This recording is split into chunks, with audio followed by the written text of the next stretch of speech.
Assalamualaikum warahmatullahi wabarakatuh. Perkenalkan, nama saya Dandisya Putra, NIM 2087015, mahasiswa Pendidikan Kepelatihan Olahraga Universitas Negeri Padang. Pada video kali ini saya akan menjelaskan tentang contoh 1. Prinsip-prinsip koreksi kesalahan gerak, 2. Contoh proses terjadinya kesalahan gerak, 3. Contoh konseptual kesimpulan diagnosa, koreksi dan terapi, 4. Contoh skema sumber terjadinya kesalahan gerak. Yang pertama yaitu contoh prinsip koreksi kesalahan gerak. Di sini terbagi menjadi 5. Yang pertama, berikan koreksi secara terbatas. Contohnya, misal ada 4 kesalahan yang dilakukan peserta didik, keempat kesalahan tersebut harus dikoreksi. Salah satu dari keempat kesalahan yang terjadi, misalnya kecepatan gerakan. Bila kecepatan gerakan merupakan komponen teknik yang sangat menentukan hasil dari pelaksanaan gerakan, maka aspek ini merupakan prioritas utama untuk mendapatkan koreksi dan terapi terlebih dahulu. Yang kedua yaitu perhatikan karakteristik peserta didik. Contohnya, memberikan koreksi yang bisa meningkatkan motivasi peserta didik untuk pencapaian yang lebih baik lagi. Yang ketiga yaitu berikan koreksi sesegera mungkin. Contohnya, seorang pelatih atau guru harus memberikan koreksi yang cepat atau tidak berlama-lama. Tujuannya agar peserta didik tidak melakukan kesalahan hingga berlarut-larut. 4. Perhatikan munculnya kesalahan baru.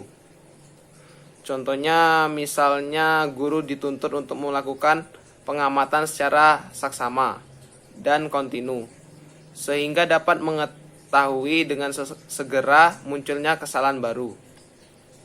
Yang terakhir yaitu perhatikan derajat penguasaan. Contohnya, misal peserta didik telah menguasai sedikit banyaknya keterampilan motorik yang diajarkan, maka koreksi dan terapi gerakan baru dapat membawa perubahan yang positif. Yang selanjutnya yaitu contoh proses terjadinya kesalahan gerak. Di sini terbagi menjadi 5. Yang pertama, kemampuan kondisi. Contohnya, misal dalam mempelajari keterampilan handstand, kesalahan yang sering terjadi adalah kurang lurusnya kedua lengan. Yang kedua yaitu kemampuan koordinasi. Contohnya, dalam olahraga lari 100 meter. Koordinasi yang dibutuhkan adalah kecepatan gerakan, irama gerakan, dan kekuatan gerakan. Yang ketiga yaitu motivasi. Contohnya, misalnya seorang peserta didik sedang mengalami kondisi fisik dan psikis yang menurun. Hal tersebut dapat menyebabkan peserta didik kehilangan semangat dan hilangnya motivasi agar bisa memenangkan sebuah pertandingan. 4. Persyaratan luar. Contohnya, peralatan yang rusak.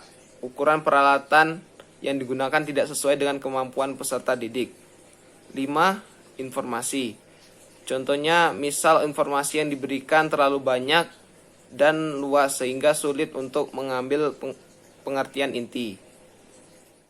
Yang ketiga yaitu contoh konseptual kesimpulan diagnosa, koreksi, dan terapi. Yang pertama, contoh diagnosa. Contohnya pada lompat jauh. Seorang peserta didik belum tepat menempatkan kakinya pada balok tumpuan. Biasanya seorang guru memberikan koreksi kepada peserta didik agar menempatkan kakinya lebih baik lagi. Yang kedua yaitu koreksi. Contohnya, seorang pelatih memberikan komentar atau kritikan. Hal tersebut untuk meningkatkan kemampuan peserta didik agar semakin sempurna dalam melakukan gerakan. Dan yang ketiga yaitu terapi. Contohnya, seorang pelatih memberikan latihan yang lebih guna untuk meningkatkan kemampuan peserta didik dalam melakukan gerakan. Yang keempat yaitu contoh skema sumber terjadinya kesalahan gerak. Yang pertama yaitu kemampuan kondisi. Untuk kemampuan kondisi selalu merupakan suatu prasyarat untuk mempelajari suatu keterampilan motorik. Oleh karena itu, kemampuan kondisi merupakan salah satu sumber penyebab terjadinya kesalahan gerakan. Kemampuan kondisi yang dimaksudkan dalam hal ini meliputi kekuatan, kecepatan, kelenturan, dan daya tahan. Yang kedua yaitu kemampuan koordinasi. Kemampuan koordinasi meliputi struktur dasar gerakan, irama gerakan, luas gerakan, kelancaran gerakan, ketepatan gerakan, kekonstanan gerakan, dan kekuatan gerakan. Kemampuan koordinasi merupakan faktor yang sangat sering menjadi sumber penyebab kesalahan. Yang ketiga yaitu motivasi. Rendahnya motivasi dapat diakibatkan karena kelelahan fisik, tuntutan yang terlalu tinggi, tuntutan yang terlalu rendah, kondisi peralatan dan lingkungan yang tidak mendukung, kurang jelasnya tujuan yang ingin dicapai, kondisi proses belajar yang membosankan, tidak tepatnya metode mengajar yang digunakan oleh guru. Yang keempat yaitu prasyarat luar. Kondisi prasyarat luar seperti fasilitas atau peralatan yang dibutuhkan atau digunakan yang tidak mendukung dapat merupakan sumber penyebab terjadinya kesalahan. Misalnya peralatan yang rusak atau ukuran peralatan yang tidak sesuai dengan kemampuan peserta didik. Yang kelima yaitu informasi. Ketidaklengkapan informasi mengakibatkan program gerakan yang disusun oleh peserta didik tidak lengkap. Ketidaklengkapan program gerakan tersebut akan terlibat pada aksi motorik yang ditampilkan. Hal tersebut harus dipandang sebagai suatu kesalahan.